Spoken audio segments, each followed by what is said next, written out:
오늘 살펴볼 법문도 아미타불에 대한 이야기입니다. 우리는 앞서서 아미타불을 본사 아미타불이라고 부른다고 했습니다. 본사라고 하는 것은 본심이며, 본심은 곧 자성을 일컬음이며, 곧 마음 밖에 따로 불성이 있는 것이 아니다, 부처가 있는 것이 아니다라는 근본적인 깨우침을 바탕으로 삼고 있습니다. 그런데 우리가 관세음보살을 부를 때 그 순간순간, 그 순간순간도 염자요, 생각하는 또 염자입니다. 일념지간이라 하는 것은 한순간이라는 말입니다. 그리고 염자라 할 때에는 생각하는 그 장본인을 말합니다. 생각하는 사람과 순간은 둘이 아닙니다.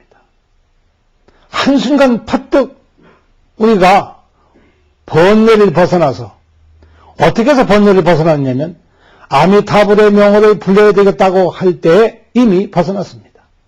관세음보살의 명호를 부를 때에 이미 번뇌를 벗어났습니다. 왜냐하면 다행스럽게도 우리 중세 머리는 한 가지밖에는 모릅니다. 두 가지를 동시에 생각할 줄 아는 물건은 없습니다. 관세음보살을 생각할 때에는 이 법신 속에 관세음보살밖에 들어있지 않습니다. 눈과 귀에 가득히 관세음보살만 들어있습니다.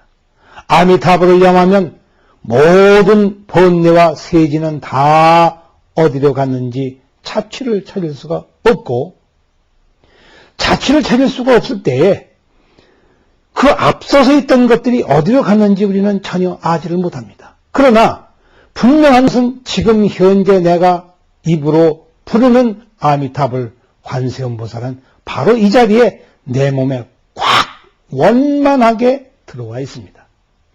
빛이 강해서 아무것도 볼 수 없을 만큼 꽉 차 있습니다. 너무나 밝아서 아무것도 보이질 않습니다. 밖을 보려고 하는데 도리어 안이 보인다. 왜냐하면 너무나 빛이 밝기 때문에 안과 밖이 다르지 아니하기 때문에 그렇습니다. 그러면 관세음보살을 염하고 아미타불을 열할 때에 우리는 바로 관세음보살이 되고 아미타불이 됩니다. 내 입으로 무엇을 부르냐 하는 것은 곧 내가 어떠한 존재가 되느냐 하는 것입니다. 바로 이 까닭에 염불하라고 한 것입니다. 염불이라고 하는 것은 소리를 내어서 부처님의 명호를 외는 것인데, 그냥 이름만 부른다고 해서 어찌 되는 것이 아닙니다. 그 부름 그 자체가 바로 마음의 소리이기 때문에 그렇습니다. 관세음보살을 부르면 곧 내 자신이 관세음보살이 되기 때문에 그렇습니다. 둘이 따로 없습니다. 바로 관세음보살을 부르기 이전에, 아미타불을 부르기 이전에는 이런저런 잡동산이 번뇌에 의해서 내가 휩싸여 다녔는데, 문득 법당에 들어와 앉으면서 후련히 생각하기를, 내가 저 번뇌들에 의해서, 마구니에 의해서 휩싸여 다닐 수가 없구나. 이제 더 이상 이와 같은 어리석은 짓은 하지 말아야 되겠다라고 참회하자마자, 문득 제 자신을 돌이켜보자마자 관세음보살의 명호가 떠오르고 아미타불의 명호가 떠오릅니다. 지금까지 우리는 관세음보살의 6가지 큰 이름을 살펴보았고, 그의 부수적으로 따라오는 대세지보살과 관세음보살, 즉 아미타불을 모시는 두 보살님을 보았으며, 또 곁따라서 하나의 태양 아래 무수한 별들이 다 쓰러지는 것과 같이 모든 제대 보살 마살들을 다 불러들여서 그들이 결국은 다른 분이 아니다, 바로 제 성품, 제 스승 그 자체일 뿐이다 라는 것을 보여줌으로써 모든 부처님의 명호를 여기에서 제시를 했던 것입니다. 그리고 그 결론은 마지막에 가서는 결국 우리의 본사 아미타불이었습니다. 그래서 나홍 스님의 개성 가운데 이런 법문이 있게 된 것입니다. 아미타불이 제하방이더냐? 아미타불이 도대체 어느 곳에 계시느냐? 아미타불을 부르면 부를수록 어찌된 일인지 한 가지 의심을 떨쳐낼 수가 없습니다. 관세음보살을 부를 때 관세음보살, 처음에 관세음보살을 부른 사람은 과연 관세음보살이 나를 도와주실 것인가? 나에게 어떤 은혜를 주실 것인가? 나에게 어떤 기가 막힌 복을 주실 것인가? 나에게 행복하게 살게 해주실 것인가? 나에게 재물을 주실 것인가? 가지가지 낮은 단계의 소원으로부터 높은 단계의 소원으로 여러 가지를 빌고 바라고 기대를 할 것입니다.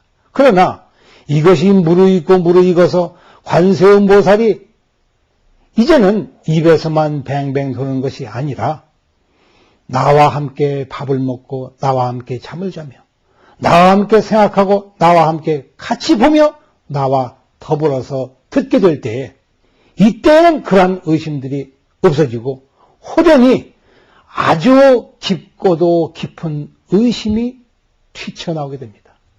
왜냐하면 사람이라고 하는 것은 생각이 있는 동물이어서 저 모든 낮은 단계의 동물들과는 달라서 한 가지 독특한 은혜를 입은 것이 있으니 그 가장 큰 은혜는 다름 아닌 의심할 줄 아는 힘입니다. 의심이 있기 때문에 인간 깨달음이 있습니다. 모든 다른 존재는 인간보다 높은 존재도 이미 모든 것을 알고 있기 때문에 의심이 없습니다. 그러나 동물들은 또 너무 낮기 때문에 아무런 의심이 없습니다. 밥을 주는 이가 주인일 뿐이요, 먹는 이가 제 자신일 뿐이며 거기에 대한 생각도 없고 의심도 없습니다. 그러나 인간은 그렇지 않습니다. 현명하여지면 현명하여질수록 이 의심은 떨쳐버릴 수가 없습니다. 묻고 또 물으면서 제 자신을 들여다봅니다. 염도염공무렴쳐라. 아무리 생각을 해봐도 여기에는 도대체 아무것도 없는 것 같은데 육문상방 자금광이로다. 여섯 창문이라고 하는 것은 아니 비설신의 6개의 문입니다. 여기에서 아미타불 진금색 그 사색 광명이 환히 펼쳐져 나온다는 것입니다. 아미타불이요 어디에 계신고 아무리 작득신도 절망망이로 아무리 묻고 물어봐도 찾을 수가 없어. 왜냐하면 온 것이 없고 가는 것이 없기 때문에 그렇습니다. 그렇기 때문에 아미타불은 무량수열해불이라고 했습니다. 온 것이 있으면 온 때가 있어야 할 것이요, 가는 곳이 있으면 가는 때가 있어야 할 것인데 온 바가 없기 때문에 무량수요, 가는 것이 없기 때문에 무량수입니다. 이렇게 해서 우리는 아미타불이 바로 우리의 근본 성품을 확연하게 드러낸 그 바탕인 줄 알게 되는 것입니다.